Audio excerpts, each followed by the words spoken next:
बिस्मिल्लाहिर्रहमानिर्रहीम। Dear student, last time हम discuss कर रहे थे एक्सेल के अंदर नंबर फॉर्मेटिंग, यानी नंबर्स को डिफरेंट अंदाज में हम फॉर्मेट कर सकते हैं।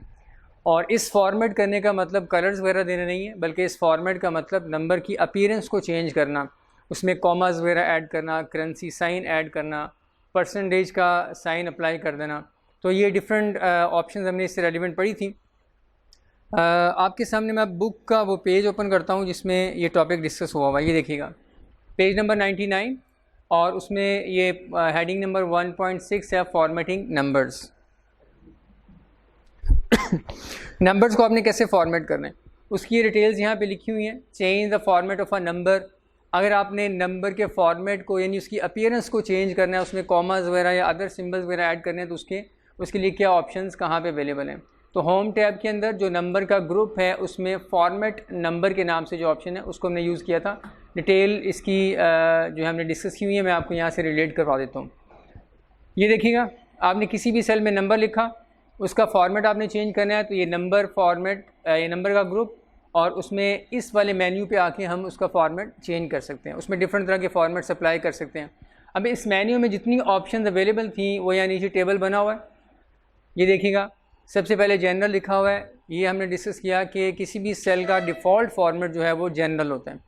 उसके बाद नंबर का फॉर्मेट अवेलेबल है, करेंसी, अकाउंटिंग, ये सारे फॉर्मेट्स अप्लाई करके इनका इफ़ेक्ट हमने देख लिया था। किसी भी नंबर पे हम ये फॉर्मेट्स अप्लाई करें तो उससे नंबर की अपीयरेंस में क्या चेंज आता है, और फिर उसमें अगर हमने कस्टमाइजेशन वगैरह करनी है तो मोर नंबर फॉर्मेट्स में जाके हम कर सकते हैं। इसके अलावा डेट से रेलिवेंट दो ऑप्शन हैं, शॉर्ट डेट और लॉन्ग डेट, ये भी हमने डिस्कस कर लिए हैं। उसके बाद time, percentage, fraction, scientific, text, special, ये सारी लिस्ट हम डिस्कस कर चुके हैं लास्ट लेक्चर में। आज इंशाल्लाह हमारी जो डिस्कशन है वो कस्टम फॉर्मेट के ऊपर है। ये जो लास्ट ऑप्शन है कस्टम नंबर फॉर्मेट, इसको देखते हैं। ये देखिएगा, ये हेडिंग लिखी हुई है कस्टम नंबर फॉर्मेट। इसको भी हम देखते हैं कि इस ऑप्शन का क्या मतलब है, इसे आपने कैसे यूज़ करना है। ये याद रखिएगा कि किसी भी नंबर पे हम कुछ डिफ़ॉल्ट फॉर्मेट्स हैं वो भी अप्लाई कर सकते हैं। जैसे हमने इस शीट पे काम किया था, ये वाली शीट पे, तो ये नंबर्स हैं, इसमें से कुछ नेगेटिव कुछ पॉजिटिव नंबर्स आपको नज़र आ रहे हैं। यहाँ पे हमने इन्हीं नंबर्स के ऊपर नंबर का फॉर्मेट अप्लाई किया था।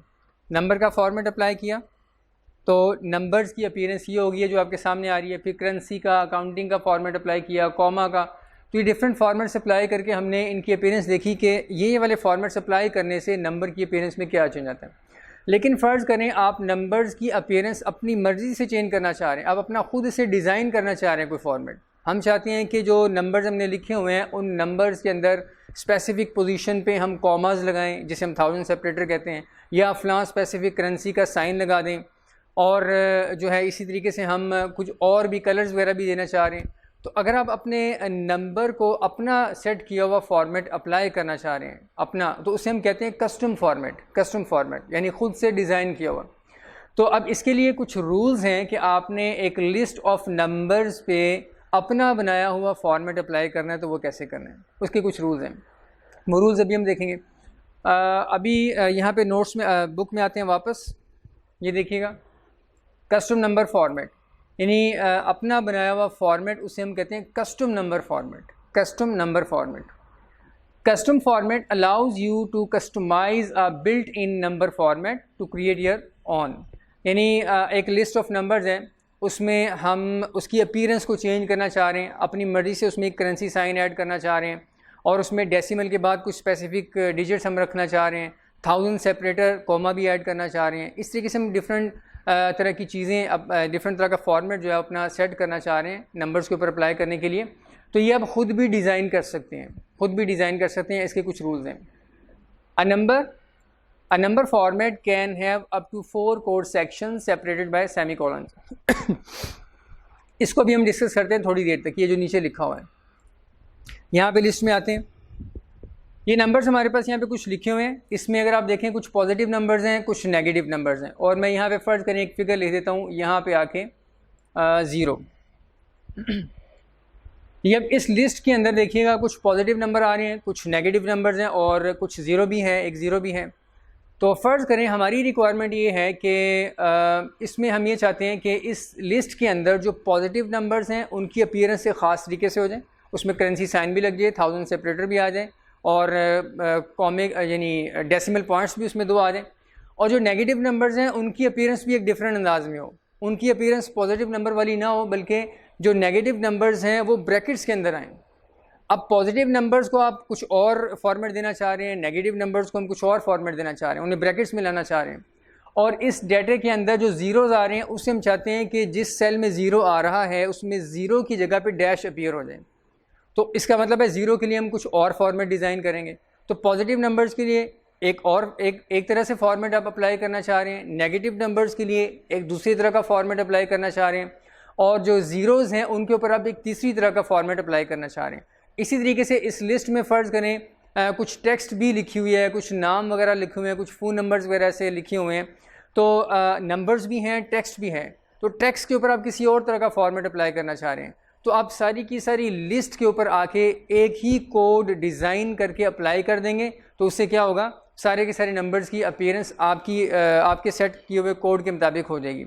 अब ये करना कैसे है, हम सारी की सारी लिस्ट को करेंगे सिलेक्ट इस अंदाज में। उसके बाद यहाँ पे आते हैं हम वही नंबर वाले ग्रुप में। यहाँ पे ये वाला जो एरो बना हुआ है हमने डिस्कस किया था, इस एरो के ज़रिए से भी हम वो फॉर्मेट सेल वाली ऑप्शन में चले जाएंगे, और मोर नंबर फॉर्मेट में भी हम जा सकते हैं, और कंट्रोल वन शॉर्टकट की है, इसी एरो को क्लिक करके जो विंडो आती है उसकी शॉर्टकट की कंट्रोल 1, उस पर क्लिक कर रहा हूँ मैं। यहाँ हमारे सामने वही विंडो ओपन हो चुकी है जिसे हम पहले भी यूज़ कर चुके हैं। ये देखिएगा इसमें हम आते हैं कस्टम के ऊपर। ये जो कस्टम का ऑप्शन है लेफ़्ट साइड पे, इस पर क्लिक करके राइट साइड पे देखिएगा आपको ये डिफरेंट तरह के कुछ सिंबल्स वगैरह लगे हुए नज़र आ रही हैं। ये देखिएगा डिफरेंट तरह के सिंबल्स के ज़रिए से एक कोड डिज़ाइन हुआ है। ये असल में कस्टम फॉर्मेट है, इसे हम कहते हैं कस्टम फॉर्मेट। इसको अप्लाई करने से आपके जो नंबर्स हैं वो एक स्पेसिफिक फॉर्मेट में डिस्प्ले होंगे। अभी देखिएगा जैसे मैंने इस कस्टम में आके यहाँ पे इस लिस्ट के अंदर इस फॉर्मेट के ऊपर क्लिक किया तो ये यहाँ पे भी अपीयर हो चुका है। देखिए टाइप में आके यहाँ पे भी अपीयर हो चुका है, और इस लिस्ट में जो पहला नंबर है 10,500 जो कि पॉजिटिव नंबर है, उसकी अपीयरेंस यहाँ सैम्पल में आपको शो हो रही है कि इस तरीके से होगी। यानी इसमें डॉलर साइन भी लग जाएगा और 1000 सेपरेटर यानी कॉमा भी आ जाएगा, डेसिमल वगैरह नहीं लगेंगे। और इसको ओके करेंगे ओके करने से क्या होगा, इस सारी की सारी लिस्ट के ऊपर ये वाला एक कस्टम फॉर्मेट है, ये कस्टम फॉर्मेट सारे का सारा इस लिस्ट के ऊपर अप्लाई हो जाएगा। अब ज़रा देखिएगा गौर से इसको, ये जो फॉर्मेट है इसके असल में 4 सेक्शंस बने हुए हैं यहाँ पे। हम उन 4 सेक्शन को देखते हैं वो कौन से 4 सेक्शन हैं। ये जो आपको लिस्ट यहाँ पे नज़र आ रही है, ये वाली एक फॉर्मेट सा बना हुआ नज़र आ रहा है, इसमें यहाँ पे कुछ कोड्स लिखे हुए हैं जिसमें डॉलर साइन भी है, हैशेस भी हैं, और ये 1000 सेपरेटर कॉमा भी है, फिर ज़ीरो वगैरह, और यहाँ पे आके ये देखिएगा सेमी कॉलन लगा हुआ है। यही वाला कोड अब आपको ऊपर नज़र आ रहा है, देखिएगा सेमी कॉलन लगा हुआ है। सेमी कॉलन के बाद फिर ये आगे एक और कोड स्टार्ट हो गई है, यहाँ पे आके ये एंड हो रहे हैं। उसके बाद फिर सेमी कॉलन लगा हुआ है, सेमी कॉलन के बाद ये 3rd कोड स्टार्ट हो गया, उसके बाद सेमी कॉलन, और ये 4th कोड स्टार्ट हो गया हुआ है। तो ये असल में एक कोड जो है ये एक नहीं है, ये 4 कोड्स हैं, और हर कोड सेमी कॉलन के साथ सेपरेट हुआ है। अब ये याद रखिएगा, ये जो कोड लगा हुआ है ना, अजीब से नंबर्स लिखे हुए हैं, इसको अभी हम थोड़ी देर बाद तो थोड़ा सा डिस्कस करेंगे कि इसका मतलब क्या होता है। अभी फ़िलहाल आप ये याद रखें, ये जो कोड्स लगे हुए हैं बिल्कुल स्टार्ट में फर्स्ट सेमी कॉलन से पहले जो कोड लगा हुआ है, कस्टम नंबर फॉर्मेट लगा हुआ है, ये नंबर फॉर्मेट अप्लाई होगा इस सिलेक्टेड लिस्ट के अंदर सिर्फ और सिर्फ पॉजिटिव नंबर्स के ऊपर। ये याद रखिएगा कि ये जो फर्स्ट कोड होता है ना, फर्स्ट सेमीकोलन से पहले जो फर्स्ट पार्ट होता है पूरे के पूरे कोड का फर्स्ट पार्ट, ये पॉजिटिव नंबर्स के ऊपर अप्लाई होगा और पॉजिटिव नंबर्स की अपीयरेंस को चेंज कर देगा। उसके बाद सेमीकोलन लगाने के बाद सेकंड जो कस्टम नंबर फॉर्मेट लगा हुआ है या सेकंड कोड जो लगा हुआ है ये अप्लाई होगा। ये देखिएगा, मैं आपको बुक से भी रिलेट करवा देता हूँ। ये इस बॉक्स के अंदर ये जो लिखा हुआ था ना, पॉजिटिव, नेगेटिव, ज़ीरो और टेक्स्ट, ये असल में इसी चीज़ को एक्सप्लेन किया गया है कि आप जो फॉर्मेट लगाते हैं, कोड्स डिज़ाइन करते हैं और फिर दरम्यान में सेमीकोलन लगाते हैं, तो कोड के मैक्सिमम आप 4 सेक्शंस बना सकते हैं। पहले सेक्शन में जो कोड होगा वो पॉजिटिव नंबर्स पे अप्लाई होगा, सेमीकोलन के बाद दूसरे नंबर पे जो कोड होगा वो नेगेटिव नंबर्स पे अप्लाई होगा, और फिर सेकंड सेमीकोलन के बाद थर्ड जो आप कोड लगाएंगे जो उधर लगा हुआ है वो ज़ीरोज़ के ऊपर अप्लाई होगा, ज़ीरो की अपीयरेंस को चेंज करेगा। उसके बाद ये वाला थर्ड सेमीकोलन के बाद जो आप कोड लगाएंगे वो टेक्स्ट के ऊपर अप्लाई होगा, यानी उस लिस्ट में अगर कोई टेक्स्ट आ रही है तो उसकी फॉर्मेटिंग को वो इफ़ेक्ट करेगा, ये फोर्थ कोड। तो एक कोड के अंदर मैक्सिमम आप 4 सेक्शन बना सकते हैं, और हर सेक्शन जो है वो सेमीकोलन के ज़रिए से सेपरेट होगा। तो एक कोड के अंदर मैक्सिमम कितने सेक्शन बन सकते हैं? एक कोड के अंदर मैक्सिमम 4 सेक्शन बन सकते हैं, और उन 4 सेक्शंस का सीक्वेंस जो है ये भी आपको पता होना चाहिए एग्जाम पॉइंट ऑफ व्यू से, कि पहले सेक्शन के अंदर आप जो कोड लिखेंगे पॉजिटिव नंबर्स की अपीयरेंस को चेंज करेगा, पॉजिटिव नंबर्स को इफेक्ट करेगा। सेकंड सेक्शन के अंदर, यानी इन 2 सेमीकोलन्स के अंदर, यहाँ पे जो आप कोड लिखेंगे वो नेगेटिव नंबर्स की अपीयरेंस को चेंज करेगा। थर्ड कोड ज़ीरो की अपीयरेंस को, और फोर्थ सेक्शन में जो आप कोड लिखेंगे वो टेक्स्ट की अपीयरेंस को चेंज करेगा। अब वापस आते हैं वर्कबुक में, अब दोबारा यहाँ पे आके देखिएगा। अब ये जो कोड्स लगे हुए हैं, ये देखिएगा, ये जो कोड लगा हुआ है यहाँ पे, इसमें ये 4 सेक्शन बने हुए हैं। ये देखिएगा, यहाँ से स्टार्ट होके ये जो कोड बना हुआ है यहाँ तक, ये जो कोड है ये पॉजिटिव नंबर्स की अपीयरेंस को चेंज कर रहा है। और उसके बाद सेमीकोलन के बाद ये ऑनवर्ड, यहाँ पे जो कोड लगा हुआ है ये वाला, ये नेगेटिव नंबर्स के ऊपर अप्लाई होगा, उनकी अपीयरेंस को चेंज करेगा। उसके बाद ये सेकंड सेमीकोलन के बाद ये वाला कोड, ये ज़ीरो की अपीयरेंस को चेंज करेगा। और उसके बाद ये जो लास्ट कोड है ये वाला, ये टेक्स्ट की अपीयरेंस को चेंज करेगा। अभी जो कोड लगे हुए हैं हैशेस और ज़ीरोज़ वगैरह, इसको बहुत ज़्यादा डिटेल में, डेप्थ में आपको जानने की ज़रूरत नहीं है। फ़िलहाल आप ये याद रख लें कि कस्टम में आके यहाँ पे जो कोड आप लगाएंगे, इस टाइप के अंदर जो कोड लगाएंगे, उसमें मैक्सिमम आप 4 सेक्शन बना सकते हैं। पहले सेक्शन में जो कोड लगाएंगे पॉजिटिव नंबर्स को इफेक्ट करेगा, सेकंड वाला नेगेटिव नंबर्स को, थर्ड वाला ज़ीरोज़ को, और फोर्थ वाला कोड टेक्स्ट की अपीयरेंस को चेंज करेगा। अब नेक्स्ट आते हैं बुक में।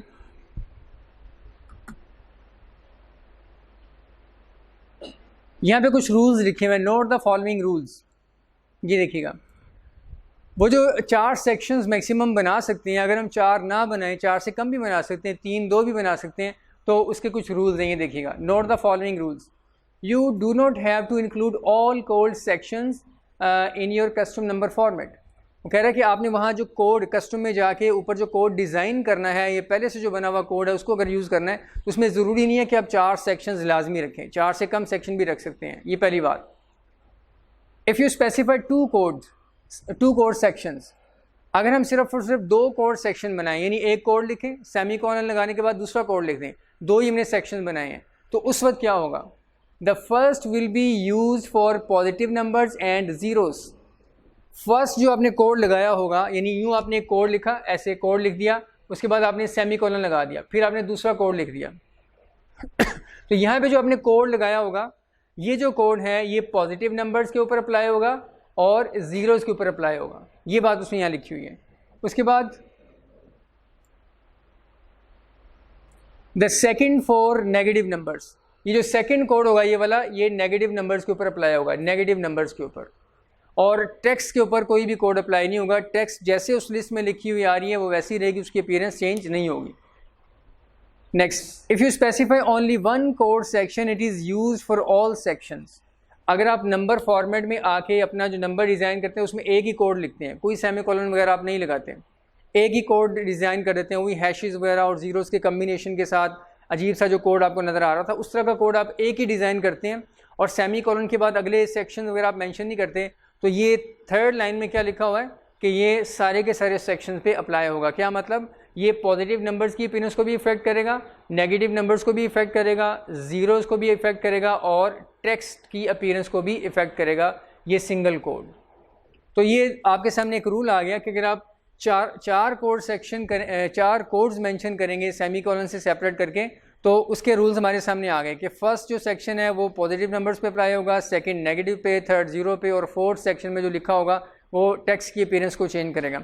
लेकिन अगर आप 2 कोड सेक्शन बनाते हैं, यानी यहाँ पे कोड लिखते हैं, सेमीकोलन करने के बाद दूसरा कोड यहाँ पे लिख देते हैं, ये जो कोड्स होते हैं ना, ये डिफरेंट सिम्बल्स को यूज़ करके बनाए जाते हैं, और वो सिंबल जो है वो हैशेस भी हैं, ज़ीरोज़ भी हैं, क्वेश्चन मार्क्स भी हैं, कॉमा वगैरह भी है। इन सिंबल्स को यूज़ करके कोड डिज़ाइन किया जाता है। वो कोड फिर हम यहाँ पे मेंशन करते हैं और ये जो कोड है फिर आपके नंबर की अपीयरेंस को चेंज करता है। उसमें 1000 सेपरेटर यानी कॉमा वगैरह ऐड कर देगा, डेसिमल्स वगैरह लगा देगा, ये वाला कोड। अब इसके रूल्स क्या हैं वो डिटेल में आपके सिलेबस में नहीं है। आपने सिर्फ कुछ ये बेसिक रूल याद रखने हैं कि जो कस्टम नंबर फॉर्मेट आप बनाते हैं उसमें मैक्सिमम 4 सेक्शन हो जाते हैं और 4 से कम अगर आप डिज़ाइन करेंगे तो वो फिर किन किन नंबर्स के ऊपर किस अंदाज में अप्लाई होंगे। 2 कोड सेक्शन बनाएंगे तो पहले वाला पॉजिटिव और 0 नंबर पे, सेकंड वाला नेगेटिव के ऊपर। अगर आप एक ही कोड सेक्शन बनाएंगे तो यही code section positive, negative, zeros और टेक्स्ट सब के ऊपर अप्लाई हो जाएगा, यानी सब की अपीयरेंस को चेंज कर देगा। नेक्स्ट लास्ट पॉइंट जो लिखा हुआ है, if you want to skip a code section and include a code section that follows it, you need to include the ending semicolon for the section that you skip. इसको भी ज़रा समझ लें। ये पहला रूल ये आ गया, सेकंड और उसके बाद जो थर्ड उसने बात लिखी हुई है ये मैं यहाँ पे मेंशन कर देता हूँ। उसने ये लिखा हुआ है कि अगर आप कोई स्पेसिफिक सेक्शन स्किप करना चाहें, यानी आप चाहते हैं कि नेगेटिव नंबर्स की अपीयरेंस को हम चेंज नहीं करना चाह रहे, वो जैसे उस लिस्ट में लिखे हुए आ रहे हैं वैसे लिखे हुए आएँ, तो उसके लिए फिर आप क्या करेंगे, पहला कोड यूँ लगाएंगे। ये आपको पता है कि जब आप सेक्शन के चारों सेक्शन के कोड यहाँ पे मेंशन करते हैं तो पहला जो कोड होता है वो पॉजिटिव नंबर्स पे अप्लाई होता है। तो यहाँ पे जो आप कोड लिखेंगे ये पॉजिटिव नंबर्स पे अप्लाई हो जाएगा। उसके बाद सेमीकोलन के बाद सेकंड जो कोड है बाय डिफ़ॉल्ट नेगेटिव नंबर्स पे अप्लाई होता है, लेकिन हम नेगेटिव नंबर्स की अपीयरेंस को चेंज नहीं करना चाह रहे हैं, हम चाहते हैं वो एज इट इज़ लिखे हुए आ रहे हो, उसको हम स्किप करना चाह रहे हैं। तो स्किप करने का तरीका ये है कि आप नेक्स्ट सेमीकोलन साथ ही ऐसे लगा दें, दूसरा सेमीकोलन भी लगा दें। अब इन 2 सेमीकोलन्स के दरमियान नेगेटिव नंबर्स को इफेक्ट करने वाला जो कोड था वो आपने स्किप कर दिया। तो ये बात यहाँ पे लिखी हुई है कि अगर आप किसी भी एक सेक्शन को स्किप करना चाह रहे हैं तो आप आगे वाला जो सेमीकोलन है वो पहले ही लिख दें, उस कोड को आप इग्नोर कर दें। तो इस तरीके से क्या होगा, नेगेटिव नंबर्स की अपीयरेंस को चेंज करने के लिए जो कोड था उसकी प्लेस आपने यहाँ से स्किप कर दी। उसके बाद आप क्या करें, थर्ड कोड नेक्स्ट कोड यहाँ पे लिख दें, फिर सेमीकोलन और फिर लास्ट कोड यहाँ पे लिख दें। अब ये जो कोड है ये ज़ीरोज़ की अपीयरेंस को चेंज करेगा, ये जो है ये टेक्स्ट की अपीयरेंस को चेंज करेगा। और नेगेटिव नंबर्स की अपीयरेंस को चेंज करने के लिए जो कोड था वो आपने नेक्स्ट सेमीकोलन साथ ही लगा के उसको स्किप कर दिया।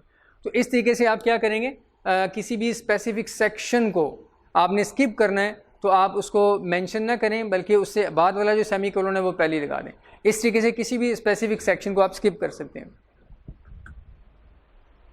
अब यहाँ पे आगे उसने लिखा हुआ है कि अगर आप कस्टम फॉर्मेट क्रिएट करना चाह रहे हैं तो उसका तरीका क्या है, उसका मेथड ये जो यहाँ पे लिखा हुआ है मैं आपको वहीं पे एक्सप्लेन कर देता हूँ शीट में।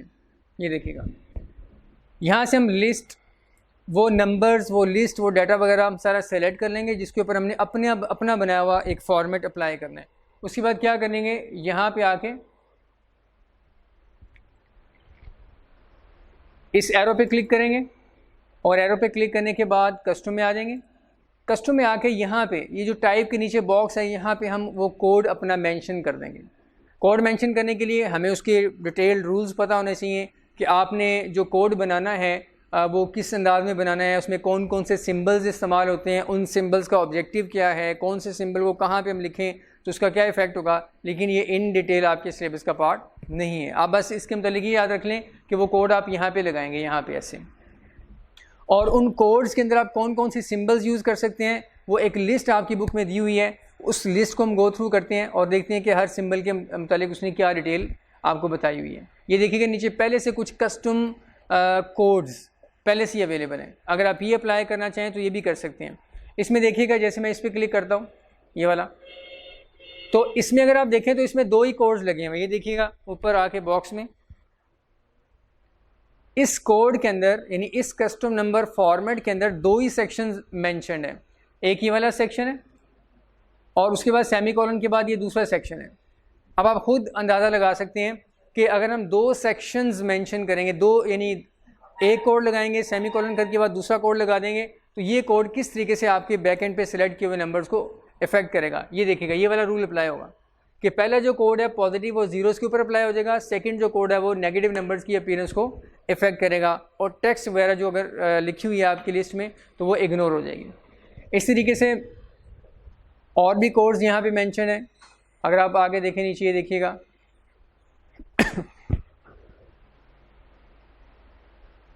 जैसे एक कोड ये भी है, इसमें चारों सेक्शन मेंशन है। ये देखिएगा सेमी कॉलन से आपको पता चलेगा कि कितने सेक्शंस मेंशन है यहाँ पे। तो ये वाला कोड जैसे यहाँ पे पहले से लिखा हुआ है, ये आप खुद भी डिज़ाइन कर सकते हैं। ये देखिएगा डिफरेंट सिंबल्स को यूज़ करके, डॉलर साइन है, स्टैरिक है, हैशेस हैं, ज़ीरो है, और इस तरीके से ऑनवर्ड, ये डिफरेंट सिंबल्स को यूज़ करके आप अपना कोड डिज़ाइन कर सकते हैं। अगर आप चाहते हैं कि अगर हमारा जो नंबर है बैकएंड पे जो लिस्ट में नंबर्स आ रहे हैं उनकी अपीयरेंस हमारी रिक्वायरमेंट के मुताबिक हो जाए, तो फिर आपको इन सिंबल्स को यूज़ करके अपना कोड डिज़ाइन करना होगा। अब ये जो सिंबल्स हैं इनका मतलब क्या है और कैसे कैसे आपने इनको यहाँ प्लेस करना है, ये बहुत ज़्यादा डिटेल में नहीं है, सिर्फ इन सिंबल्स का मतलब हम समझते हैं बुक से जाके। जी इस बुक में आगे वापस अब कस्टम नंबर फॉर्मेट को कैसे क्रिएट करना है वो मैंने आपको बता दिया कि फॉर्मेट सेल्स वाले डायलॉग बॉक्स में चले जाएंगे, कस्टम वाली ऑप्शन पे क्लिक करके राइट साइड पे जो टाइप का बॉक्स है उसमें आके वो कोड मेंशन करेंगे। जैसे ये देखिए यहाँ उसने बताया हुआ आपको कि इस नंबर की अपीयरेंस को चेंज करना है, तो इस ऑप्शन पे क्लिक करेंगे। इस ऑप्शन पे क्लिक करके आपके सामने ये बॉक्स ये आ जाएगा फॉर्मेट सेल्स डायलॉग बॉक्स, और इसमें ये कस्टम वाली ऑप्शन को सिलेक्ट करके राइट साइड पे आप यहाँ पे आके अपना कोड मेंशन कर सकते हैं। ये एग्जांपल उसने दी हुई है। जी अब यहाँ पे आए थे इस टेबल के ऊपर, ये देखिएगा whiles the range of options for programming custom formats.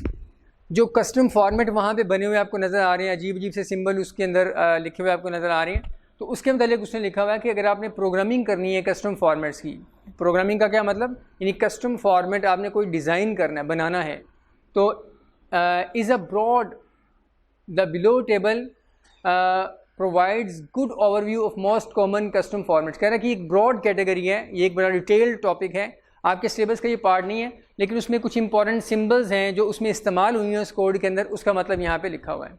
ये देखिएगा, इसको सिर्फ ये याद रख लें कि अगर आपने लिस्ट के ऊपर किसी भी लिस्ट ऑफ नंबर्स के ऊपर अपना बनाया हुआ कस्टम फॉर्मेट अप्लाई करना है और उसमें आप किसी स्पेसिफिक नंबर की अपीयरेंस चेंज करना चाह रहे हैं, उसमें कुछ कलर ऐड करना चाह रहे हैं, तो कलर जितने भी होंगे वो हमेशा उनके नाम ये ब्रैकेट के अंदर आएंगे इस तरीके से। इसके मतलब सिर्फ इतना याद रख लें कि कलर्स जो हैं उनको अप्लाई करने के लिए आप क्या करेंगे, उनके नाम को ब्रैकेट के अंदर आप यूज़ करेंगे। उसके अलावा कुछ और करैक्टर्स हैं जो उस कस्टम फॉर्मेट के अंदर, वो जो एक अजीब सा कोड बना हुआ आपको नज़र आ रहा था, उसमें अगर आपने ये सिंबल्स यूज़ करनी है, ये वाली, तो ये सारी की सारी सिंबल्स एज इट इज़ हम वहाँ मैंशन करते हैं, इनके इर्द गिर्द इन्वर्टेड कॉमर्स वगैरह हम नहीं लगाते। इसके अलावा नेक्स्ट ये ज़ीरो भी आपको उस कोड के अंदर नज़र आया था, वो जो कोड एक लंबा सा लिखा हुआ था जिसमें 4 सेक्शंस बने हुए थे, उसमें ज़ीरो भी कहीं कहीं आ रहा था। तो ज़ीरो जो है उसका मतलब क्या होता है, ज़ीरो क्या करता है, displays insignificant zeros if a number has fewer digits than there are zeros in the format. इसको ज़रा समझते हैं कि ज़ीरो जो है ये क्या करता है।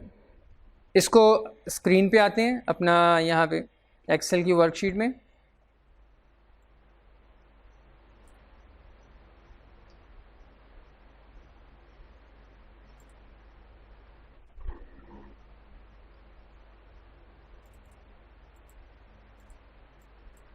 यहाँ पे मैं एक डेटा एंटर कर रहा हूँ।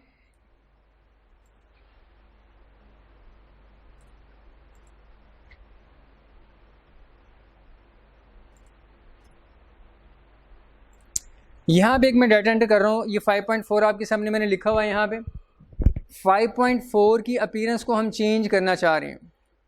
जो 5.4 लिखा हुआ है इसकी अपीयरेंस को हम चेंज करना चाह रहे हैं। हम ये चाहते हैं कि 5.4 पॉइंट के बाद दो डिजिट्स यहाँ पे अपीयर हों। तो ये देखिएगा 5.4 भी है, 3.28 भी है, इसको हम यूँ सेलेक्ट करेंगे। ऐसे दोनों नंबर्स को हमने सेलेक्ट कर लिया। हम ये चाहते हैं कि दो नंबर्स हैं, एक में एक डेसिमल प्लेस आ रही है, दूसरे में 2 डेसिमल प्लेसेस आ रहे हैं, हम दोनों को अलाइन करना चाह रहे हैं। अलाइन का मतलब क्या, कि पॉइंट के बाद 2 डेसिमल्स डिजिट्स ही आ रहे हों, 2 ही डिजिट्स आएँ ताकि दोनों की जो डेसिमल्स हैं वो अलाइन हो जाएं और एक सिमेट्री के अंदर दोनों फिगर्स आ रही हों।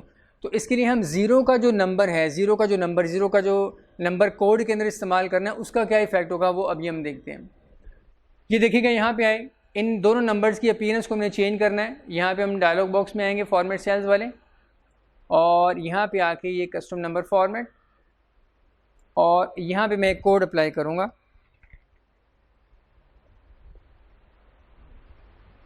बैकएंड में देखिएगा ये नंबर्स आपके सामने आ रहे हैं।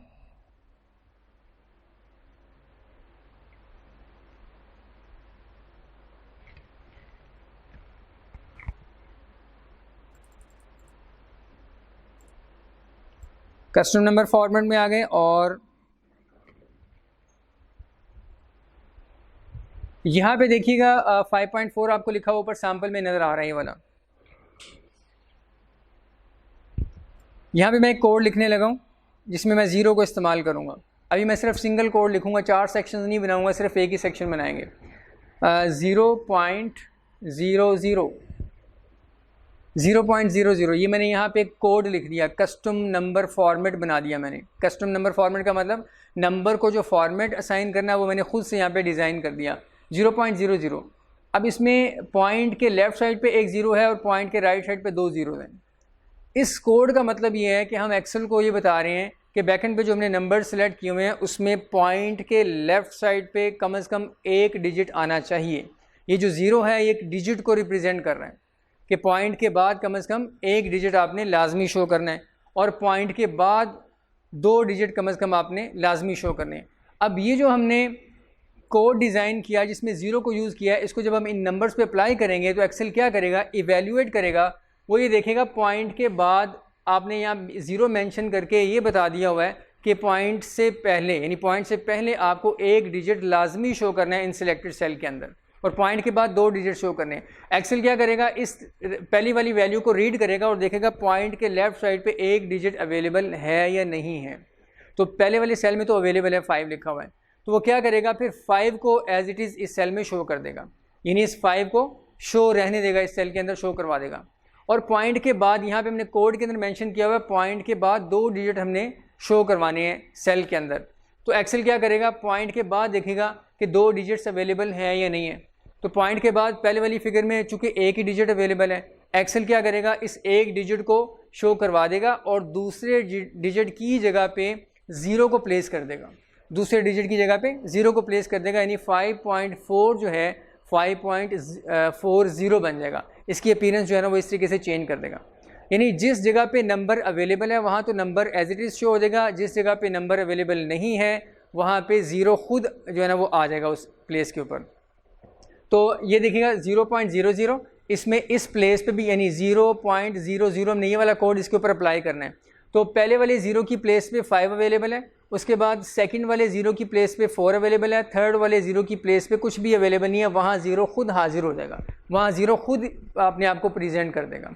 तो ज़ीरो जो है अगर आपके बताए हुए नंबर के अंदर डिजिट्स पूरे अवेलेबल हों, जितने ज़ीरोज़ आपने यहाँ पे लगाए हुए हैं उतने डिजिट्स अवेलेबल हों तो उतने डिजिट्स को शो कर देगा। अगर उतने डिजिट्स अवेलेबल नहीं हैं तो कम हैं तो फिर क्या करेगा, ज़ीरो उस प्लेस पे ख़ुद अपने आप को रख लेगा, उस प्लेस पे ख़ुद अपने आप को शो कर देगा। और नीचे वाले नंबर पे देखें पॉइंट के लेफ़्ट साइड पे एक डिजिट अवेलेबल है, राइट साइड पे भी 2 डिजिट्स अवेलेबल हैं, इनको एज इट इज़ रहने देगा एक्सेल, कोई चेंज इस नंबर में नहीं लेके आएगा। मैं इसको एंटर कर रहा हूँ, एंटर किया तो ये देखिएगा हमने क्या किया, हमने इन नंबर्स के ऊपर जो कोड अप्लाई किया था वो ये वाला कोड अप्लाई किया था।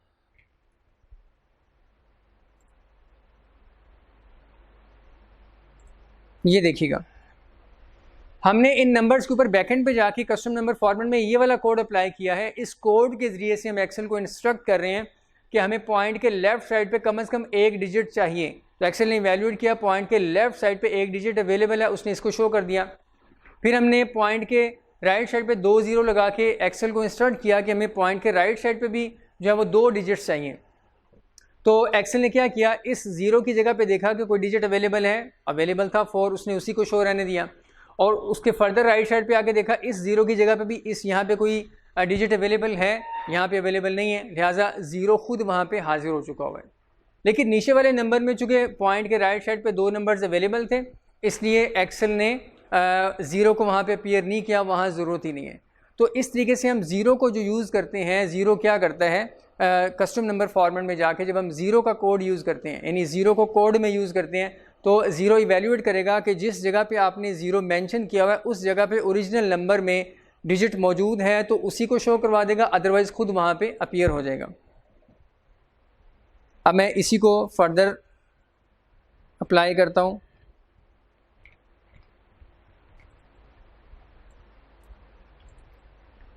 बुक में आते हैं, ये देखिए अब दोबारा इसको पढ़ते हैं। Displays insignificant zeros if a number has fewer digits. अगर नंबर के अंदर फ्यूअर डिजिट्स हैं, जितने ज़ीरो आपने कोड में मेंशन किए हुए हैं उससे कम डिजिट अवेलेबल है ओरिजिनल नंबर में, तो एक्सेल क्या करेगा, उन नंबर्स को पूरा करने के लिए खुद ज़ीरो जो है वो वहाँ पे शो करवा देगा। ये देखिएगा नीचे एग्जांपल में उसने लिखा हुआ है 5.4 को एक्सेल जो है इस तरीके से शो करेगा जब आप ये वाला कोड यूज़ करेंगे। इसके बाद नेक्स्ट हैश भी एक करैक्टर है जिसको आप कोड डिज़ाइन करने के लिए यूज़ करते हैं। ये हैश क्या करता है, follows similar rule as zero, however extra zeros are not added if the number has fewer digits then there are hash symbols in the format। Zero जो है वो तो खुद अपीयर हो जाता है अगर ज़ीरो वाली जगह पे कोई डिजिट अवेलेबल ना हो, और हैश जो है हैश भी ज़ीरो की तरह ही काम करता है लेकिन ये खुद अपीयर नहीं होता। अगर तो जिस जगह पे आपने कोड में हैश मेंशन किया हुआ है उस जगह पे ओरिजिनल नंबर में ओरिजिनल डाटा में नंबर मौजूद है तो उसको शो कर देगा, अदरवाइज़ कुछ भी शो नहीं करेगा। इसको भी हम अप्लाई कर लेते हैं। ये देखिएगा यहाँ पे एग्जांपल दी हुई है कि अगर आप ये वाला कोड अप्लाई करें, ये वाला फॉर्मेट अप्लाई करें इस नंबर के ऊपर 5.4 के ऊपर, तो ये कोड इस नंबर को एज इट इज़ शो करेगा, कोई एक्स्ट्रा ज़ीरोज़ वगैरह ऐड नहीं करेगा। तो हैश के मुतालिक आपने याद रख लेने, इसको हम डिजिट प्लेस होल्डर भी कहते हैं। हैश को डिजिट प्लेस होल्डर भी कहते हैं कि ये आप जो नंबर है उस नंबर के डिजिट्स की प्लेस को होल्ड कर लेता है। अगर तो नंबर अवेलेबल हो उसको शो कर देगा, अदरवाइज़ वहाँ पे कुछ भी शो नहीं करेगा। इसी तरीके से नेक्स्ट क्वेश्चन मार्क को भी आप कोड डिज़ाइन करने के लिए यूज़ कर सकते हैं। ये भी एक करैक्टर है। Follow same rule as zero except that Excel adds a space for insignificant zeros on either side of decimal point, so decimal points are aligned. ये देखिएगा एग्जाम्पल दी हुई है वही वाली 5.4 और 3.28। कह रहे हैं कि 5.4 एक डाटा आपके पास है और दूसरे सेल में 3.28 एक डाटा है। उसके ऊपर अगर आप ये वाला फॉर्मेट अप्लाई करें 0.0 क्वेश्चन मार्क, पहले हमने 0.00 अप्लाई किया था, अब हम 0 क्वेश्चन मार्क अप्लाई करते हैं, देखते हैं क्या होता है। शीट में आ गए, यहाँ भी मैं नंबर अप्लाई करूँगा फॉर्मेट 0.0 और क्वेश्चन मार्क, ये वाला फॉर्मेट यहाँ पे अप्लाई करेंगे इन दो नंबर्स के ऊपर। नंबर्स को किया हमने सिलेक्ट, यहाँ पे आएंगे, क्लिक किया तो ये फॉर्मेट सेल्स का डायलॉग बॉक्स हमारे सामने आ चुका हुआ है। इसमें कस्टम पे आ गए और यहाँ पे हमने पहले 0.00 किया था, अब हम 0.0 और क्वेश्चन मार्क करेंगे। ये देखिएगा 0.0 क्वेश्चन मार्क। अब ये जो क्वेश्चन मार्क है ये क्या करेगा, अगर क्वेश्चन मार्क की जगह पे ज़ीरो लगाते तो एक्सप्लेन जैसे हमने पहले किया, देखा कि ज़ीरो देखेगा उस जगह पे ओरिजिनल नंबर में डिजिट अवेलेबल है या नहीं है, अगर है तो वो उसको शो कर देगा, अदरवाइज़ खुद उस प्लेस पे आ जाएगा ज़ीरो। क्वेश्चन मार्क क्या करता है, क्वेश्चन मार्क भी यही देखेगा कि जिस जगह पे मैं खड़ा हुआ हूँ वहाँ पे ओरिजिनल नंबर में ओरिजिनल डाटा में नंबर मौजूद है या नहीं है, अगर है तो उसको शो कर देगा, अदरवाइज़ क्वेश्चन मार्क इस जगह पे स्पेस ऐड कर देगा, जिस जगह पे क्वेश्चन मार्क बना हुआ है उसी जगह पे नंबर में स्पेस ऐड कर देगा अगर नंबर अवेलेबल नहीं है। ये देखिएगा ये मैं अप्लाई कर रहा हूँ। अब 5, ये जो 5 लिखा हुआ है, अब ये देखिएगा पॉइंट के लेफ्ट साइड पे हमने लिखा हुआ है 0, इसका मतलब है एक्सेल को इंसर्ट कर रहे हैं कि पॉइंट के लेफ्ट साइड पे एक डिजिट हमें कम से कम लाजमी चाहिए, और पॉइंट के राइट साइड पे भी हमने 0 लिखा हुआ है, इससे भी हम एक्सेल को इंस्टॉल कर रहे हैं कि पॉइंट के राइट साइड पे भी एक डिजिट हमें कम से कम चाहिए, और उसके आगे क्वेश्चन मार्क लिखा हुआ है। क्वेश्चन मार्क का मतलब ये है कि हम ये चाह रहे हैं कि अगर पॉइंट के राइट साइड पे एक डिजिट है और उसके भी फर्दर राइट साइड पे अगर कोई डिजिट है तो उसे शो कर दो, अगर डिजिट नहीं है तो उस जगह पे 0 शो ना करो बल्कि क्या शो कर दो, स्पेस, ब्लैंक स्पेस शो कर दो, क्योंकि क्वेश्चन मार्क की जगह पे एक्सेल फिर जो है ना स्पेस ऐड करेगा। तो जैसे ही मैं इसको ओके करूँगा आप देखिएगा 5.4 के अंदर क्या चेंज आता है। 3.28 में कोई चेंज नहीं आएगा क्योंकि पॉइंट के लेफ्ट साइड पे भी डिजिट है, राइट साइड पे भी 2 डिजिट्स हैं। इसके ऊपर हमने 0 लिखा हुआ है, ये देखिएगा ये 0 इसकी सीध में 2 आ रहा है और इस क्वेश्चन मार्क की सीध में 8 आ रहा है। ये दोनों digits as it is appear हो जाएंगे।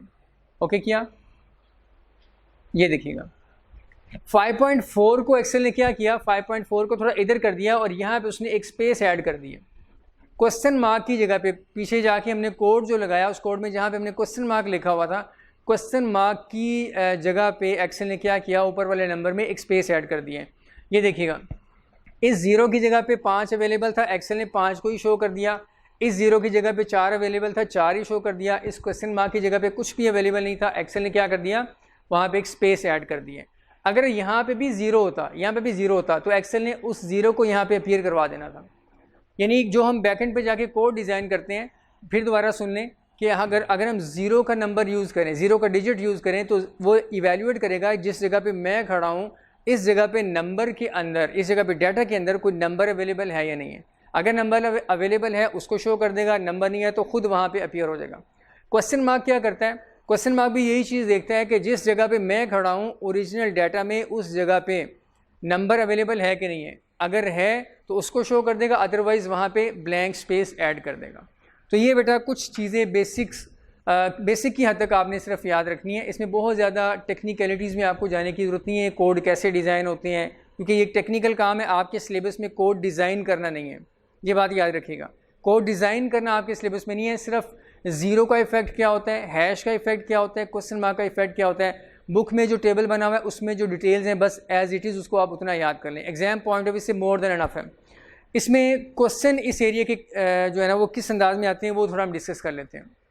क्वेश्चन इसके आसान ही होते हैं, लेकिन थोड़ा उनको क्वेश्चन का आंसर करने से पहले आपको एक्सेल की वर्कशीट ओपन करके थोड़ा परफॉर्म करना पड़ेगा, एग्जाम में भी टेस्ट के अंदर भी। मैं आपको बता देता हूँ इसमें क्वेश्चन आमतौर पे किस तरह से आते हैं। बेटा आपको जो क्वेश्चन आएगा इसमें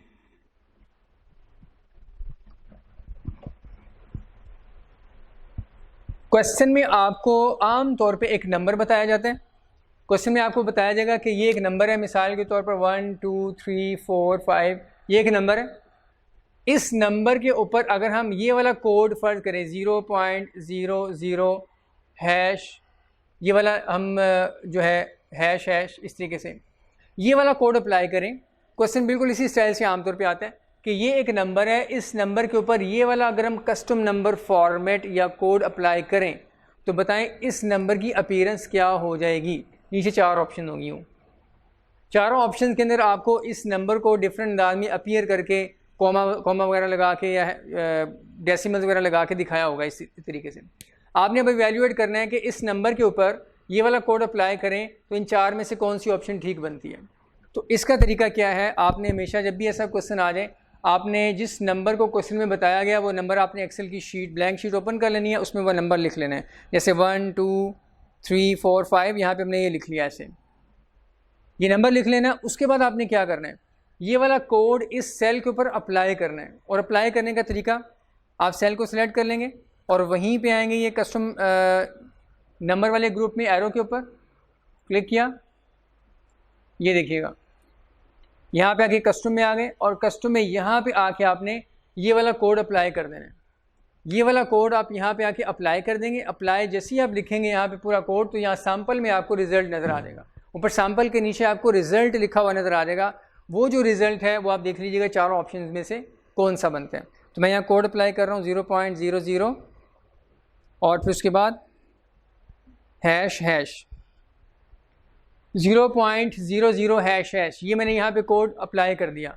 तो ऊपर नंबर की अपीयरेंस देखें आपको सैम्पल में कैसी नज़र आ रही है, 1 2 3 4 5.00। ये आप देख लीजिएगा 4 ऑप्शंस में से कौन सी ऑप्शन में ये रिज़ल्ट लिखा हुआ है, वही आंसर होगा। तो इस स्टाइल का क्वेश्चन आपको आएगा। एक स्टाइल तो ये क्वेश्चन पूछने का कि आपको नंबर बताएगा और फिर कोड बता देगा, आपने इस नंबर पे कोड अप्लाई करके, और कोड अप्लाई करने का तरीका दोबारा सुन लें। नंबर लिखने के बाद आपने इस फॉर्मेट सेल्स वाले डायलॉग बॉक्स में आ जाना है।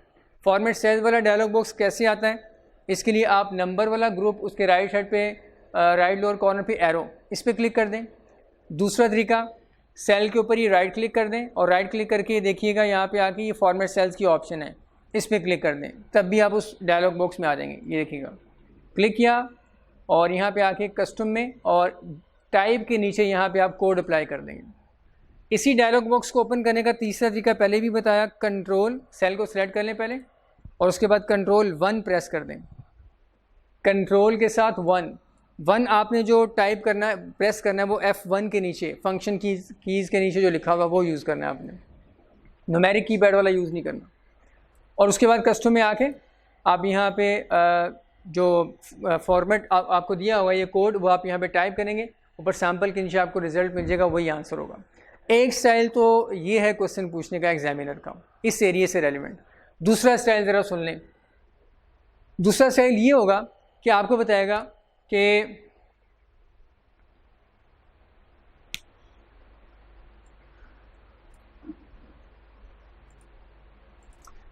दूसरा स्टाइल क्वेश्चन का आपको कहेगा कि एक नंबर है 1 2 3 4 5, ये एक नंबर है, इस नंबर को हम यूं अपीयर करवाना चाह रहे हैं 1 2 3 4 5.00। इस नंबर को हम यूं अपीयर करवाना चाह रहे हैं, इसकी अपीयरेंस यूं करना चाह रहे हैं, तो बताएं इसके लिए कौन सा हम कोड यूज़ करेंगे। नीचे 4 ऑप्शन होंगे, यूँ 4 तरह के कोड, इस तरीके से ना डिफरेंट तरह के कोड्स बने होंगे। 4 में से आपने वो कोड डिफाइन करना है जिसको अप्लाई करने से इस नंबर की अपीयरेंस ये हो जाएगी। तो इस क्वेश्चन को भी आपने ऐसे ही करना है। आप सबसे पहले क्या करेंगे, नंबर यहाँ पे लिख लेंगे। उसके बाद आपने क्या करना है, राइट क्लिक करके वही फॉर्मेट सेल्स में आ गए, आपके सामने ये डायलॉग बॉक्स आ जाएगा। ऐसे कस्टम में आ जाएंगे। कस्टम में आके यहाँ पे आपने टाइप के नीचे सबसे जो पहला कोड होगा ऑप्शन ए में जो लिखा होगा वो जो एज इट इज़ जो यहाँ लिखा होगा उसको आपने इस बॉक्स में टाइप कर देना है। टाइप करने के बाद सिर्फ टाइप करना, ओके वगैरह नहीं करना। टाइप करने के बाद अब देखिएगा सैम्पल के अंदर जो रिज़ल्ट आ रहा है वो ये वाला रिज़ल्ट बन रहा है कि नहीं बन रहा, दिस वन। अगर ये बन रहा है तो इसका मतलब है ये ऑप्शन ए ही आपका आंसर है, इसमें जो कोड लिखा हुआ है यही आपका आंसर है। अगर वो रिज़ल्ट नहीं बन रहा तो फिर आप क्या करेंगे, सेकंड ऑप्शन में बी ऑप्शन के अंदर जो कोड लिखा हुआ है वो आप यहीं पे ही डिज़ाइन कर देंगे। पहले वाला रिमूव करके दूसरा कोड यहाँ पे लिख देंगे, फिर देखेंगे सैम्पल के नीचे जो रिज़ल्ट आ रहा है वो ये वाला रिज़ल्ट बन रहा है कि नहीं बन रहा। इस तरीके से आप 1 बाय 1 हर ऑप्शन को इवैल्यूएट करते जाएँ तो आपको करेक्ट आंसर मिल जाएगा। जिस कोड को अप्लाई करके ये रिज़ल्ट बनेगा, सैम्पल के नीचे ये वाला फॉर्मेट बन जाएगा, तो आप वही उसी आंसर को टिक कर देंगे। तो ये 2 स्टाइल में आमतौर पे अभी तक जो है ना वो क्वेश्चन वगैरह आ रहे हैं इस एरिया से रेलिवेंट। तो इसको आपने इस तरीके से परफॉर्म करके इवैल्यूएट करना है। कोड को देख के आप इवैल्यूएट नहीं कर सकते। आप यानी ये नहीं कह सकते कि इस नंबर के ऊपर ये कोड अप्लाई करेंगे तो डायरेक्टली आप इवैल्यूएट नहीं कर सकते कि ये कौन सा आंसर बनेगा। आप अप्लाई करके फिर आंसर करेंगे। तो बेटा इस एरिया से मुतल्लिक इतनी चीज़ें काफ़ी हैं। मैं फिर आपको बता दूं कि ये जो कोड डिज़ाइन करने वाला एरिया, ये वाला, ये जो कोड अजीब अजीब से डिज़ाइन हुए हैं देखिएगा ये वाले, इसमें सिर्फ हैश और ज़ीरो और क्वेश्चन मार्क, इनका आपको आइडिया होना चाहिए कि ज़ीरो जो है अगर ओरिजिनल नंबर में नंबर कम हो ज़ीरो खुद अपीयर हो जाता है वहाँ पे, और हैश जो है वो खुद अपीयर नहीं होता बल्कि वो कुछ भी नहीं करता। यानी अगर उस हैश की जगह पे कुछ नंबर अवेलेबल हो उस नंबर को शो करेगा, वरना कुछ भी शो नहीं करेगा। हैश को डिजिट प्लेस होल्डर भी कहते हैं। और क्वेश्चन मार्क जो है अगर नंबर अवेलेबल है तो नंबर को शो कर देगा, अदरवाइज़ खुद उस जगह पे अपीयर नहीं होगा बल्कि वहाँ पे स्पेस को ऐड कर देगा। ये 3 जो है बातें आपको पता होनी चाहिए। बुक में आते हैं, आप देखिएगा 1000 सेपरेटर, कॉमे को 1000 सेपरेटर कहते हैं। इसके मतलब कितना याद रख लें, कॉमे को 1000 सेपरेटर कहते हैं। यहाँ पे देखिएगा कुछ उसने आपको एग्जांपल्स दी हुई हैं। ये जो मैंने आपको बताया क्वेश्चन किस तरीके से आ सकता है, टू डिस्प्ले 15,000 एट दिस, 15,000 को आपने इस अंदाज में शो करवाना, दरम्यान में कॉमा लगाना, तो फिर ये कोड यूज़ करेंगे। और इसी तरीके से अगर आपने 15,000 को जस्ट 15 शो करवाना है तो ये कोड यूज़ करेंगे। और इस तरीके से एक बड़ी सी फिगर है उसको आपने 15.5 यूज़ करवाना है तो ये कोड यूज़ करेंगे। ये आपको उसने डिफरेंट तरह के कोड्स बना के एग्जाम्पल के तौर पे दिए हुए। क्वेश्चन इसी तरीके से आपको आएगा, आपको बताएगा कि अगर हम 15,000 को 15,000 कॉमे के साथ शो करवाना चाह रहे हैं तो बताएं कौन सा कोड यूज़ करेंगे। ऑप्शन में 4 कोड होंगे और एक कोड ये वाला भी होगा। आपने 1 बाय 1 सारे अप्लाई करके इवैल्यूएट कर लेने। तो इस तरीके से कुछ एग्जाम्पल्स दी हुई हैं, इनको आप गो थ्रू कर लीजिएगा। डेट्स के मतलब भी हम पढ़ चुके हुए हैं कि डेट की अपीयरेंस को चेंज करने के लिए डी, एम और वाई के करैक्टर्स को यूज़ करके आप जो डेट की अपीयरेंस है वो चेंज कर सकते हैं। ये देखिएगा यहाँ पे आपकी बुक में भी इसको एक्सप्लेन किया हुआ है। डेट की अपीयरेंस को चेंज करने के लिए डेट में 3 चीज़ें होती हैं, डे भी होता है, मंथ भी और ईयर भी। तो डे की अपीयरेंस को चेंज करने के लिए सिंगल डी, डबल, 3 दफ़ा और 4 दफ़ा डी का कोड यूज़ कर सकते हैं आप। इस तरीके से मंथ की अपीयरेंस को चेंज करने के लिए भी आप एम का डिफरेंट कम्बिनेशन यूज़ कर सकते हैं, और ईयर की अपीयरेंस को चेंज करने के लिए भी आप ये यूज़ कर सकते हैं। नीचे उसने कुछ एग्जांपल दी हुई हैं कि अगर आप ये कोड यूज़ करेंगे डेट की अपीयरेंस को चेंज करने के लिए, ये वाला फॉर्मेट अप्लाई करेंगे तो डेट यूँ शो होगी, और इस तरीके से अगर ये वाला करेंगे तो यूँ शो होगी। ये आपको कुछ एग्जांपल्स दी हुई हैं। इसके अलावा फ़ोन नंबर फॉर्मेट स्पेशल में ये हम डिस्कस कर चुके हैं। तो बेटा ये टॉपिक जो है आपका नंबर फॉर्मेट वाला, ये अल्हम्दुलिल्लाह कंप्लीट है। इसको बुक से भी आप गो थ्रू कीजिएगा। अब नेक्स्ट जो है इसी चैप्टर के आखिर में, इस चैप्टर के आखिर में अब सेल्फ टेस्ट क्वेश्चंस दिए हुए हैं, उसको हम डिस्कस करेंगे। ये देखिएगा सेल्फ टेस्ट क्वेश्चंस। इन क्वेश्चन को हम गो थ्रू करते हैं और देखते हैं कि इन क्वेश्चंस में उसने क्या पूछा हुआ है और राइट आंसर क्या बनते हैं। Question number 1, what are the grid lines. Grid lines क्या होती हैं, तो ये हम डिस्कस कर चुके हैं। ग्रिड लाइंस क्या होती हैं, एक्सेल की वर्कशीट में कॉलम और रोज़ को स्पेसिफाई करने के लिए जो लाइट सी फेंट कलर की जो लाइंस होती हैं उन्हें ग्रिड लाइंस कहते हैं। तो ऑप्शन ये बनेगी, faint lines that appear around the cells in a worksheet to distinguish cells. बाकी जो ऑप्शन है, a type of margin, left right, cell edges, spacing bar, ये ऑप्शंस रेलिवेंट नहीं है। तो ऑप्शन ए आंसर बनेगी इसका।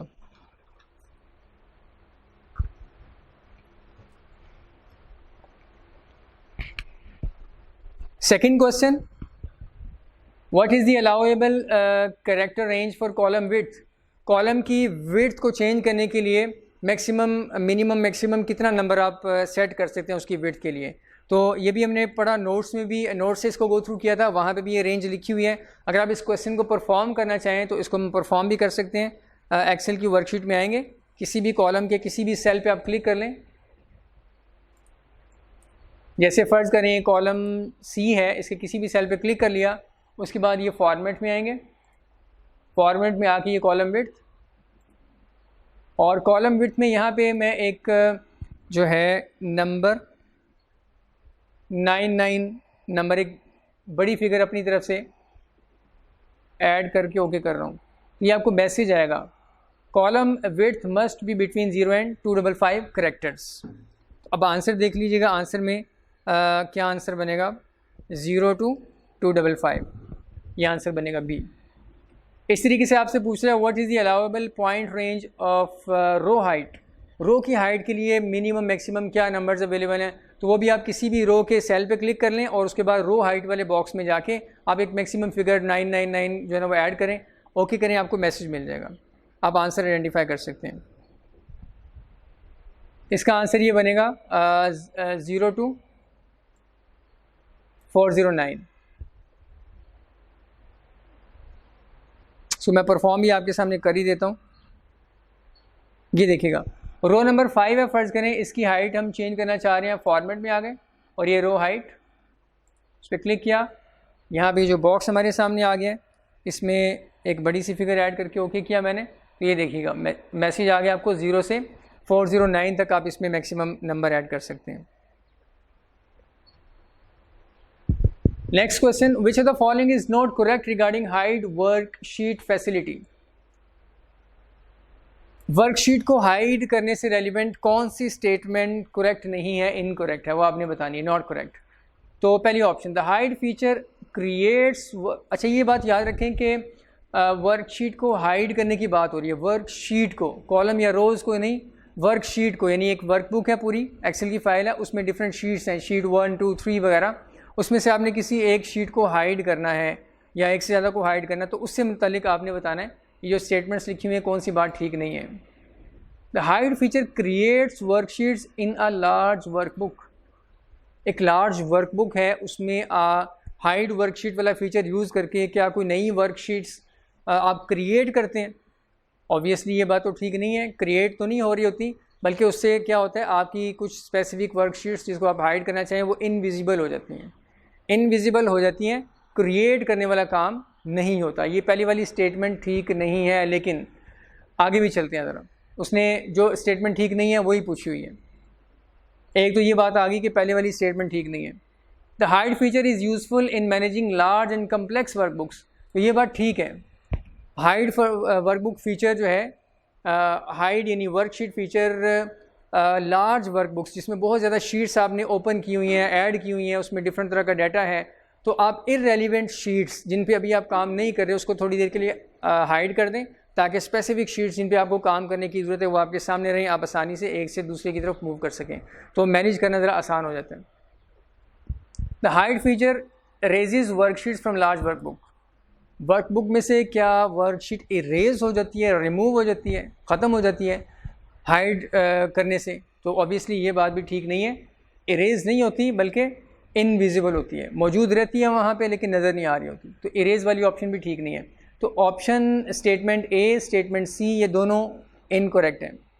The hide feature can assist in maintaining confidentiality in work place, work place का मतलब काम की जगह, आप ऑफिस में बैठे काम कर रहे हैं तो एक वर्कशीट में बहुत इंपॉर्टेंट डाटा है, कॉन्फिडेंशियल फिगर्स हैं उसके अंदर, आपके कोलीग्स वगैरह भी आ रहे हैं जा रहे हैं कंप्यूटर पे, उनकी भी नज़र पड़ती है, तो आप वक्ती तौर पे उसको हाइड कर दें, उसका डाटा फिर विजिबल नहीं रहेगा, वो हाइड हो जाएगी, तो इससे कॉन्फिडेंशियलिटी आप मेंटेन कर सकते हैं। तो बेटा ये ऑप्शन ए भी सही नहीं है, ऑप्शन सी भी सही नहीं है, दोनों आंसर बन रहे हैं, लेकिन याद रखें कि करेक्ट आंसर तो यही है। असल में इस स्टेटमेंट में कुछ मिस्टेक हुई है लिखने में।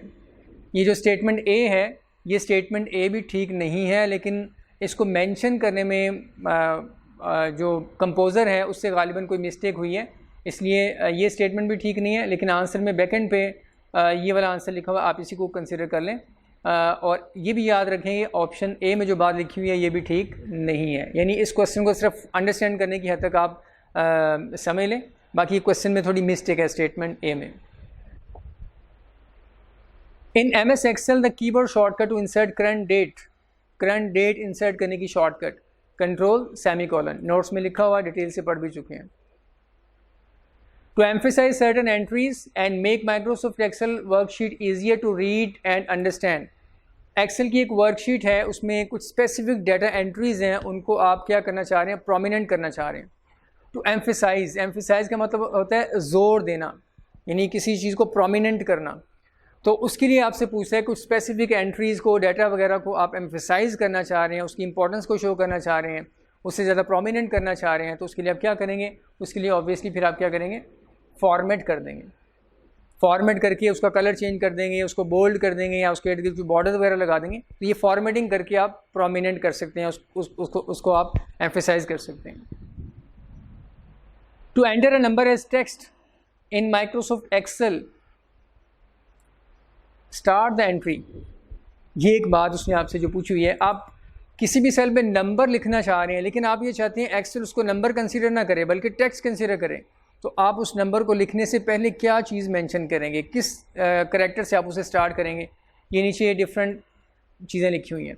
अपोस्ट्रॉफी, अपोस्ट्रॉफी याद रखें, ये कॉमे को कहते हैं जो ऊपर आ रहा होता है, जैसे आप लिखते हैं ना इट्स IT और कॉमा अपोस्ट्रॉफी फिर S लिखते हैं, तो वो जो कॉमा ऊपर आ रहा होता है उसे अपोस्ट्रॉफी कहते हैं। अपोस्ट्रॉफी लिखने के बाद आप किसी भी सेल में जो नंबर टाइप करेंगे, नंबर को एक्सेल नंबर नहीं बल्कि टेक्स्ट कंसीडर कर लेगा, इसको परफॉर्म भी करते हैं।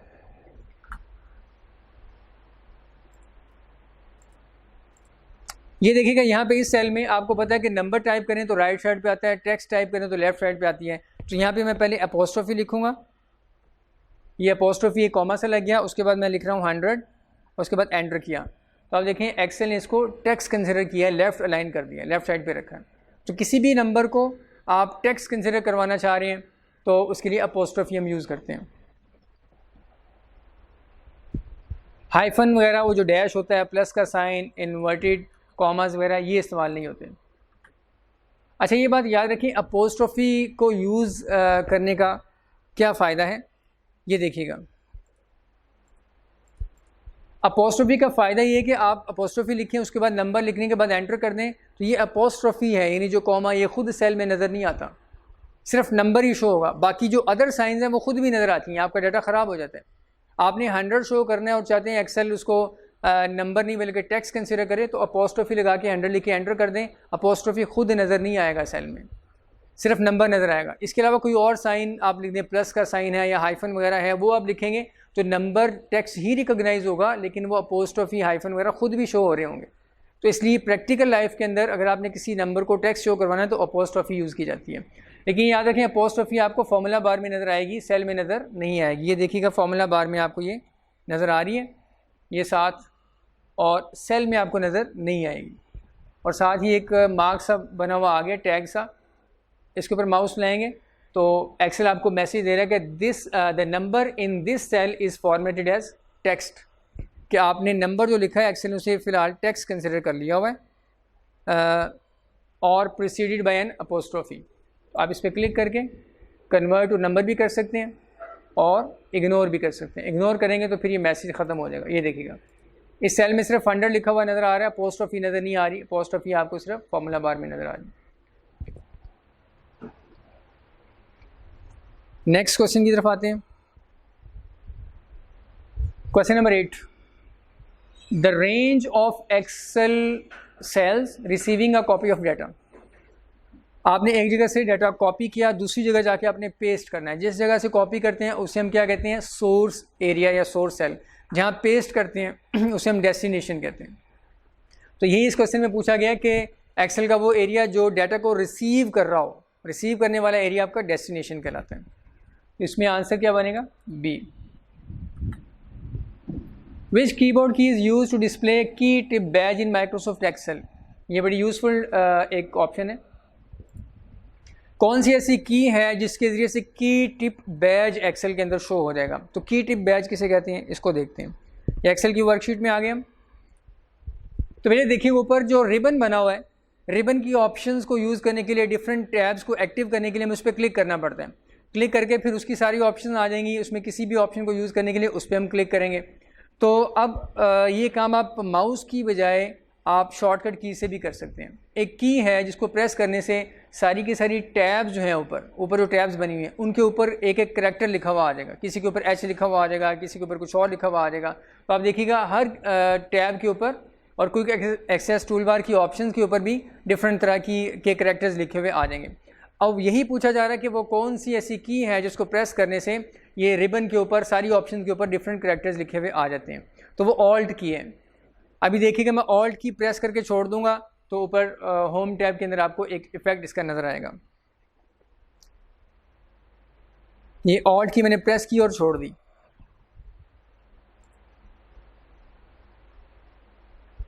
ये देखिएगा ऑल्ट की मैंने प्रेस की, रिलीज़ की, और उसके बाद अब देखें तो आपको ये क्विक एक्सेस टूल बार के ऊपर भी और हर टैब के ऊपर, फाइल टैब के ऊपर एफ लिखा हुआ नज़र आ रहा है, होम टैब के ऊपर एच, इंसर्ट के ऊपर एन और ऑनवर्ड हर टैब के ऊपर आपको एक एक करैक्टर लिखा हुआ नज़र आ रहा है। अब माउस को यूज़ किए बगैर अगर आप किसी टैब को एक्टिव करना चाह रहे हैं तो आप क्या करेंगे, उस टैब के ऊपर जो करैक्टर लिखा हुआ नज़र आ रहा है उसको आप क्लिक कर लेंगे। जैसे फ़र्ज़ करें होम टैब को हम एक्टिव करना चाह रहे हैं, अभी फ़िलहाल एक्टिव ही है। एक्टिव करने का मतलब यहाँ पे ये है कि उसकी सारी ऑप्शन को हम यूज़ करना चाह रहे हैं। तो आप एच प्रेस करेंगे, होम टैब के ऊपर एच लिखा हुआ है, वो प्रेस करने से होम टैब की सारी ऑप्शंस एक्टिव हो जाएंगी और उनके ऊपर भी कोई ना कोई करैक्टर लिखा हुआ आ जाएगा। तो ये देखिए मैं एच प्रेस कर रहा हूँ। अब सबसे पहले ऑल्ट प्रेस किया, ये करैक्टर्स आपके सामने आ गए। इसे हम कहते हैं की टिप बैज, पूरा एक बैज आपके सामने आ गया। एच प्रेस किया, होम टैब एक्टिव हो चुकी हुई है और होम टैब की डिफरेंट ऑप्शन के ऊपर अब डिफरेंट कीज़ लिखी हुई नज़र आ रही हैं। फ़र्ज़ करें इनमें से हम ये वाली ऑप्शन यूज़ करना चाह रहे हैं, ये वाली, ये कलर अप्लाई करना चाह रहे हैं, ये कलर, इसके इस ऑप्शन के ऊपर देखिएगा एच लिखा हुआ अगेन। तो मैं एच प्रेस करूँगा तो अब ये जो कलर वाली फिल कलर वाली ऑप्शन है ये एक्टिव हो जाएगी। इसका ड्रॉप डाउन मेन्यू आपके सामने आ जाएगा। एच प्रेस किया, ये देखिएगा, और इस वक्त ये वाला कलर सिलेक्टेड है। आप एरो कीज़ के ज़रिए से किसी भी कलर पे आके एंटर प्रेस कर दें तो आपके बैकएंड पे सिलेक्टेड सेल पे वो कलर अप्लाई हो जाएगा। अगर आपने नो फिल करना है तो एन प्रेस कर दें, मोर कलर्स में जाना है तो एम प्रेस कर दें। ये कीज़ यहाँ पे भी लिखी हुई हैं। तो मैं एरो कीज़ यूज़ कर रहा हूँ, ये देखिएगा। इस कलर पे आके तो इसको हमने अप्लाई करना है, बैकएंड पे आपको व्यू भी नज़र आ रहा है, जस्ट एंटर प्रेस कर देंगे, ये अप्लाई हो जाएगा। तो बेटा ऑल्ट की है जिसको प्रेस करके की टिप बैज आपके सामने आ जाता है। फिर आप फर्दर जो करैक्टर्स प्रेस करते जाएंगे वो ऑप्शंस एक्सरसाइज होती रहेंगी। तो ये क्वेश्चन आपसे पूछा हुआ था, ऑल्ट की, बी आंसर बनेगा इसका। Question number 10, it is pre defined set of colours, fonts, cell styles and fill effects that can be applied to an Excel workbook. वो कौन सी चीज़ है जो pre defined set of colours है, phones है, cell styles हैं and fill effects हैं? तो बेटा ये आपके चैप्टर 5 में कहीं भी ये टॉपिक डिस्कस नहीं हुआ, लेकिन क्वेश्चन में उसने आपसे पूछा हुआ है, इसको याद रखें, ये थीम है। माइक्रोसॉफ्ट वर्ड इंशाल्लाह जब हम डिस्कस करेंगे उसमें जाके इस थीम वाली ऑप्शन को डिस्कस करेंगे, वहाँ आपके सिलेबस का पार्ट है, लेकिन एक्सेल में आपका यानी ये कहीं भी डिस्कस नहीं होगा। फिलहाल ये याद रख लें कि pre defined set of colours, font, cell styles, fill effects, इसको हम थीम कहते हैं। थीम जो है इन चीज़ों का कम्बिनेशन होता है। क्वेश्चन नंबर 11 इग्नोर कर दें, चैप्टर 8 से रेलिवेंट है। चैप्टर 8 सिक्योरिटी से रेलिवेंट है, उसमें उससे रेलिवेंट ये क्वेश्चन है। Question number 12, which of the following allows you to create Microsoft Excel rules that change the formatting of a cell based on the value of cell? Excel की वो कौन सी ऑप्शन है, Excel का कौन सा फीचर है जिसको यूज़ करके आप किसी भी आप रूल्स क्रिएट कर सकते हैं और उन रूल्स के ज़रिए से आप सेल की जो फॉर्मेटिंग है उसकी वैल्यू पे बेस करते हुए चेंज करवा सकते हैं। तो इस टॉपिक को हमने डिटेल में डिस्कस किया। कंडीशनल फॉर्मेटिंग एक ऑप्शन है, एक्सेल का फीचर है, जिसके ज़रिए से हम डिफरेंट रूल्स क्रिएट करते हैं और उन रूल्स में हम बताते हैं कि सेल की वैल्यू अगर ये हो, इससे ज़्यादा हो, इससे कम हो, तो फिर आप ये वाला कलर अप्लाई कर दो। इस तरीके से डिफरेंट रूल्स हम डिज़ाइन कर लेते हैं। तो कंडीशनल फॉर्मेटिंग इसका आंसर बनेगा। Question number 13, which of the following serves as digit place holder in format codes? ये भी हमने डिस्कस किया। जो कस्टम नंबर फॉर्मेट है जिसमें हम खुद से कोड डिज़ाइन करने की बात करते हैं, तो उसमें कौन सा ऐसा करैक्टर है जो डिजिट प्लेस होल्डर कंसिडर होता है? तो मैंने आपको बताया था ये जो हैश है ये डिजिट प्लेस होल्डर होता है। हैश आप लिखेंगे तो इसकी प्लेस पे अगर नंबर अवेलेबल है उसे शो कर देगा, अदरवाइज़ कुछ भी शो नहीं करेगा। और यानी इसलिए इसको हम डिजिट प्लेस होल्डर कहते हैं कि ये डिजिट की प्लेस को होल्ड करके रखता है। अगर तो ओरिजिनल नंबर में इसकी जगह पे नंबर अवेलेबल है उसको शो कर देगा, अदरवाइज़ कुछ भी शो नहीं करेगा। नेक्स्ट है to copy the cell contents, to copy the contents of Excel cell to the cell directly below it, click the destination cell and press what.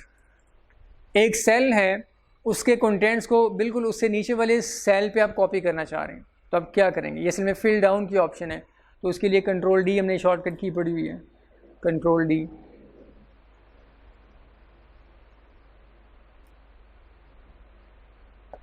Question number 15, which of the following option on the paste menu? Paste menu में वो कौन सी option है that will paste the Microsoft Excel cell reference of the source area in the destination area? तो paste options के अंदर हमने different options पढ़ी थी पेस्ट स्पेशल में जाके, तो उसी के मतलब आपसे पूछ रहा है कि पेस्ट ऑप्शंस में से वो कौन सी ऑप्शन है जो ये करती है कि जिस सेल को आपने कॉपी किया हुआ है उसका सेल रेफरेंस क्रिएट कर देती है जहाँ पे जाके आप पेस्ट करते हैं। तो इसको भी देखते हैं।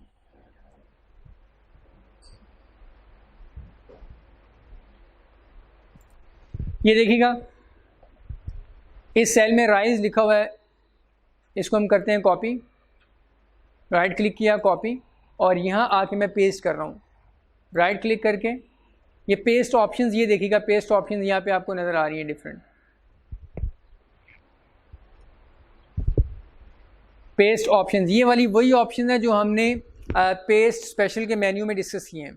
पेस्ट स्पेशल का जो एक विंडो ओपन हो जाता था उसके अंदर जो डिफरेंट ऑप्शंस आ रही होती हैं वो ऑलमोस्ट यही है। ये देखिएगा नॉर्मल पेस्ट, अगर आपने वैल्यूज़ को पेस्ट करना है तो यहाँ पे क्लिक कर देंगे, यानी पेस्ट स्पेशल की विंडो पे जो ऑप्शन आ रही थी वही राइट क्लिक करके इस मेन्यू में भी कुछ उसने दी हुई है ताकि आप यहीं से क्विकली अप्लाई कर लें वैल्यूज़ को। ये देखिएगा साथ साथ आपको यहाँ पे प्रीव्यू भी नज़र आ रहा है। अगर पहली ऑप्शन को यूज़ करेंगे पूरे का पूरा सेल कॉपी पेस्ट हो जाएगा एज इट इज़। साथ वाली ऑप्शन है पेस्ट वैल्यूज़, इस पर क्लिक करने से उस सेल की सिर्फ वैल्यूज़ पेस्ट होंगी, फॉर्मेटिंग पेस्ट नहीं होगी। नेक्स्ट, इस ऑप्शन को यूज़ करने से क्या होगा, उस सेल में जो फॉर्मूला लगा हुआ है वो यहाँ पे पेस्ट होगा, फॉर्मेटिंग वगैरह पेस्ट नहीं होगी। फॉर्मूला भी हम बाद में डिस्कस करेंगे नेक्स्ट चैप्टर में इंशाल्लाह। ये ट्रांसपोज की ऑप्शन है, अगर आप पूरा कॉलम सेलेक्ट करके इधर आके पेस्ट करेंगे तो उसे वो रो में कन्वर्ट कर देगा। नेक्स्ट ऑप्शन फॉर्मेटिंग, कॉपी किए हुए सेल की जो फॉर्मेटिंग है वो सिर्फ यहाँ पे पेस्ट होगी। नेक्स्ट ये वाली ऑप्शन है पेस्ट लिंक। पेस्ट लिंक से क्या होगा, जिस सेल को आपने कॉपी किया हुआ है उसका लिंक यहाँ पे आके एक्सेल क्रिएट कर देगा, और लिंक का फ़ायदा क्या होगा इसे अप्लाई करके देखते हैं। पेस्ट लिंक ये वाली वो ऑप्शन है जो क्वेश्चन में पूछी हुई है। पेस्ट लिंक पे क्लिक किया, अब इस सेल का, ओरिजिनल सेल का और इस सेल का आपस में एक लिंक क्रिएट हो चुका हुआ है। लिंक क्रिएट होने का मतलब क्या, ये देखिएगा ऊपर फॉर्मूला बार में जिस सेल को हमने कॉपी किया था इस सेल का नाम है B1, और जहां हमने पेस्ट किया वो ये वाला सेल है। B1 का सेल हमने यहाँ पे लाके पेस्ट किया, और पेस्ट ऑप्शन में आके हमने लिंक किया है, पेस्ट लिंक। तो फॉर्मूला बार में अगर आप देखें तो $, B, $1, ये डॉलर साइन को अगर आप इग्नोर करें तो B1 लिखा हुआ है, B1। इस सेल में उस कॉपी किए हुए सेल का एक लिंक, एक रेफरेंस क्रिएट हो चुका हुआ है, रेफरेंस क्रिएट हो चुका हुआ है। अब इसका फ़ायदा क्या होगा कि इस सेल में अगर आप कल को कुछ चेंज करते हैं, राइज की जगह कुछ और लिखते हैं, तो यहाँ पे भी ऑटोमेटिकली वो रिफ्लेक्ट हो जाएगा। इन दोनों का आपस में लिंक बन चुका हुआ है। मैं यहाँ पे चेंज करता हूँ, राइज की बजाय यहाँ पे लिख देते हैं कॉलेज। जैसे ही एंटर करेंगे आप देखिएगा इधर भी ये फिगर चेंज हो जाएगी, ये देखिएगा ये इधर भी ये चेंज हो चुकी हुई है। यहाँ पे दोबारा हम राइज करते हैं तो ये देखिएगा दोबारा राइज आ चुका है। तो इस तरीके से पेस्ट लिंक के ज़रिए से आप क्या कर सकते हैं, कॉपी किए हुए सेल को आप लिंक कर सकते हैं पेस्ट वाली जगह से। इसे सेल रेफरेंस क्रिएट करना भी कहते हैं। सेल रेफरेंस क्रिएट करना ये डिटेल में इंशाल्लाह हम अगले चैप्टर में पढ़ेंगे। यहाँ सिर्फ पेस्ट के हवाले से एक ऑप्शन आपके सामने आ गई।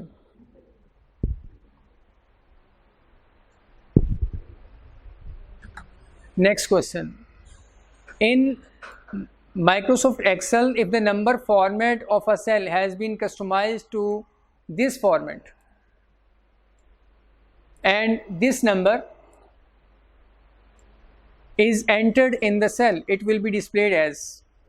ले आपको वही क्वेश्चन पूछा जा रहा है जो मैंने आपको एक्सप्लेन किया था।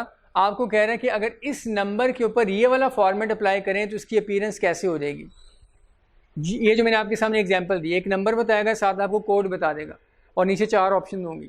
तो इसको हमने एज इट इज़ अप्लाई करना है जैसे मैंने आपको बताया था। सबसे पहले हम ये नंबर लिख लेंगे। ये जो नंबर है इस नंबर को हम कॉपी करते हैं यहाँ से, ये 8 डिजिट्स हैं। Ctrl+C कॉपी किया मैंने और एक्सेल की वर्कशीट में आ जाते हैं। यहाँ पे आके मैं इसे पेस्ट कर रहा हूँ। ये देखिएगा इस सेल में हमने यहाँ पे इसे पेस्ट कर दिया। अब इस सेल के ऊपर हम राइट क्लिक करके फॉर्मेट सेल में जाएंगे, वहाँ से कस्टम में जाके टाइप के नीचे वो कोड हम मेंशन करेंगे जो कोड उसने क्वेश्चन में बताया था। कोड भी आपको लिखने की ज़रूरत नहीं है, वहीं से कॉपी कर लें। Right click, format cells. Format cells करने के बाद ये देखिएगा मेरे सामने एक कस्टम की ऑप्शन, और उसमें यहाँ पे आके हम वो कोड मेंशन करेंगे। मैं कोड वहीं से कॉपी कर रहा हूँ। ये प्लस के साइन से इन्वर्टेड कॉमास को आपने इग्नोर करना है। राइट क्लिक, कॉपी, वापस आए, यहाँ पे हम मेंशन करें। मैं Ctrl+V कर रहा हूँ। ये देखिएगा कोड यहाँ पे पेस्ट हो चुका हुआ है। कोड पेस्ट होने के बाद आप देखिएगा वो जो नंबर था उस सेल में जो नंबर लिखा हुआ था 1 से लेके 8 तक डिजिट्स, उसके ऊपर ये वाला कोड अप्लाई करने से उस नंबर की अपीयरेंस यूँ हो चुकी हुई है, प्लस और साथ फिर 42 और डैश और आगे ये वही वाला नंबर है। तो आप आंसर्स में आके देख लेंगे कि ये ऑप्शन कौन सी बनती है।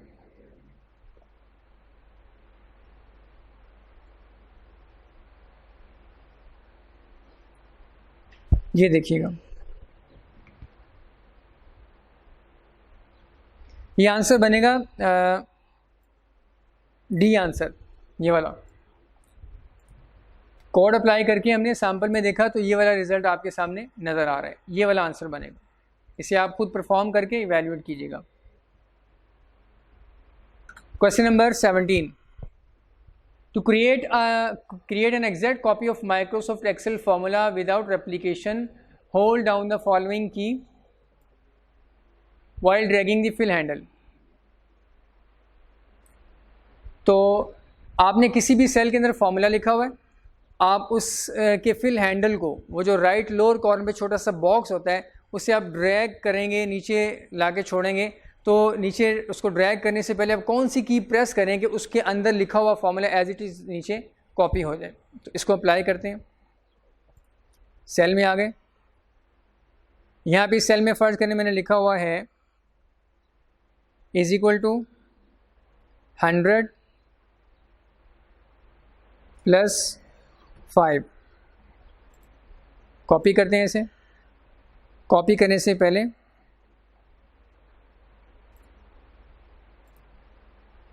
कंट्रोल की है, कंट्रोल की प्रेस करके आप ड्रैगिंग करेंगे तो ऊपर वाले सेल में जो फॉर्मूला लिखा हुआ वो नीचे पेस्ट हो जाएगा। तो बेटा ये जो कुछ क्वेश्चन है जिनमें फॉर्मूले का जिक्र आ रहा है, सेल रेफरेंसेस का जिक्र आ रहा है, ये बेशक अभी फ़िलहाल ये क्वेश्चन आप इग्नोर कर दें। इनके ऊपर डिटेल डिस्कशन हमारी नेक्स्ट चैप्टर में है, जो पूरे का पूरा बेस ही फार्मूलाज के ऊपर कर रहे हैं। फार्मूले का कहीं जिक्र आ जाए, फंक्शंस का कहीं जिक्र आ जाए, या सेल रेफरेंसेस का जिक्र आ जाए, ये तीनों बातें अगले चैप्टर में डिस्कस होंगी। अभी फ़िलहाल आप याद रख लें कि कंट्रोल की के ज़रिए से आप ये काम कर सकते हैं।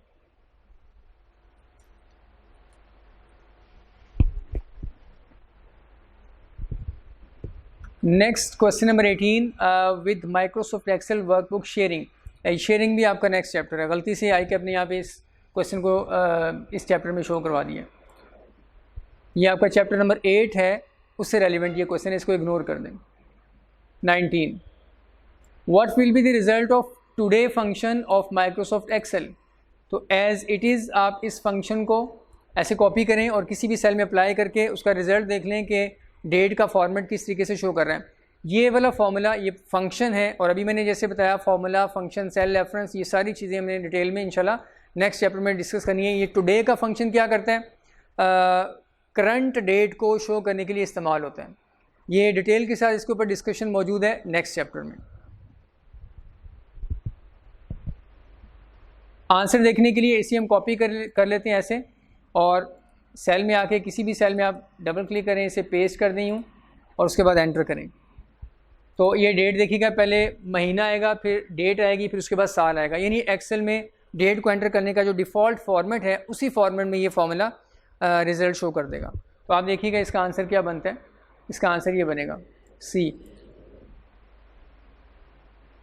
Next, to split a merged cell in Excel select the cell and click the following option on home tab. लें जी, ये क्वेश्चन नंबर 20 आपसे ये पूछा जा रहा है कि अगर आपने किसी भी ज़्यादा सेल्स को मर्ज किया हुआ है, मर्ज करने के बाद आप दोबारा उस सिंगल सेल को, जो एक बड़ा सा सेल बन गया हुआ है, उसको आप स्प्लिट करना चाह रहे हैं, तो होम टैब की कौन सी ऑप्शन के ऊपर क्लिक करेंगे। तो ये देखिएगा क्या आंसर ये बनता है, स्प्लिट। स्प्लिट के नाम से कोई ऑप्शन है होम टैब में? ऑब्वियसली नहीं है। स्प्लिट एंड मर्ज के नाम से भी कोई ऑप्शन नहीं है। हाँ, अलबत्ता मर्ज एंड सेंटर वाली ऑप्शन है। इस पर क्लिक करने से ज़्यादा सेल्स अगर आपने बैकएंड पे सिलेक्ट किए हुए हैं, क्लिक करने से वो मर्ज हो जाएंगे। और पहले से अगर आपने मर्ज्ड सेल, जो कि ज़्यादा सेल्स को मर्ज करके एक बना हुआ है, उस पर क्लिक करके दोबारा इस ऑप्शन पे क्लिक करेंगे तो अनमर्ज हो जाएगा। तो ऑप्शन का नाम यही है। इसी ऑप्शन को क्लिक करने से आप स्प्लिट कर सकते हैं। In Microsoft Excel, small black square located in the right lower corner of heavy border. आप किसी भी सेल पे क्लिक करें या ज़्यादा सेल्स को सिलेक्ट कर लें तो सिलेक्शन के राइट लोअर कॉर्नर पे छोटा सा जो बॉक्स बना होता है, जिसको हम फिल हैंडल कहते हैं, फिल हैंडल को ड्रैग करके डिफरेंट फंक्शन परफॉर्म करते हैं। तो ये फिल हैंडल के मतलब आपसे पूछा जा रहा है। Option A, to apply a percent style format. लें जी, शॉर्टकट की आपसे पूछी हुई है कि आपने किसी भी सेल पे परसेंटेज का फॉर्मेट अप्लाई करना है, तो उसकी शॉर्टकट की क्या है। ये शॉर्टकट की हमने डिस्कस भी की है, और यहाँ पे भी आके देख लेते हैं। ये देखिएगा, ये होम टैब में नंबर का ग्रुप और यहाँ परसेंटेज का जो साइन बना हुआ है, परसेंट स्टाइल अप्लाई करने के लिए शॉर्टकट की साथ लिखी हुई है कंट्रोल शिफ्ट और साथ परसेंटेज। यही आंसर बनेगा, control shift percentage, answer D. Question number 23, which of the following statements is correct regarding hide feature. You can hide more than one worksheet. उसने आपसे करेक्ट स्टेटमेंट पूछी हुई है, सही स्टेटमेंट बतानी है। You can hide more than one worksheet, एक से ज़्यादा वर्कशीट हाइड हो सकती है कि नहीं हो सकती, ऑब्वियसली आप कर सकते हैं, 1 भी, 2 भी, 3 भी, सब कर सकते हैं। तो पहली स्टेटमेंट ठीक लिखी हुई है। You can hide an entire workbook without actually closing it. तो एंटायर वर्कबुक को भी आप हाइड कर सकते हैं, ये वाली ऑप्शन भी ठीक लिखी हुई है, बोथ ए एंड बी, इसका मतलब ये दोनों ऑप्शन ठीक हैं। You can not hide more than 1 worksheet, ये वाली बात ठीक नहीं है। तो आंसर जो बनेगा बोथ ए एंड बी। लें जी, क्वेश्चन नंबर 23 के बाद आगे खाली स्पेस है। खाली स्पेस का मतलब दी एंड। तो डियर स्टूडेंट, यहाँ तक हमारा जो चैप्टर 5 था उससे रेलिवेंट हमारी डिस्कशन थी। अल्हम्दुलिल्लाह इसमें जितनी ऑप्शंस हैं, जितने टॉपिक्स हैं, वो हमने डिटेल में डिस्कस कर लिए हुए हैं। क्वेश्चन भी आपके सामने आ चुके हुए हैं। इसको आप अच्छे तरीके से आप दोबारा से रिव्यू करें, गो थ्रू करें, क्वेश्चन को आप खुद परफॉर्म करके देखें। ख़ास तौर पे इस तरीके से कोड वाला एक क्वेश्चन जो आया था उसी स्टाइल का क्वेश्चन एग्जाम में आता है, तो उसको भी आप परफॉर्म करें। और जो इसमें आपको एरियाज़ में कोई चीज़ पूछने वाली है तो आप ग्रुप में पेस्ट कर दें। Best of luck.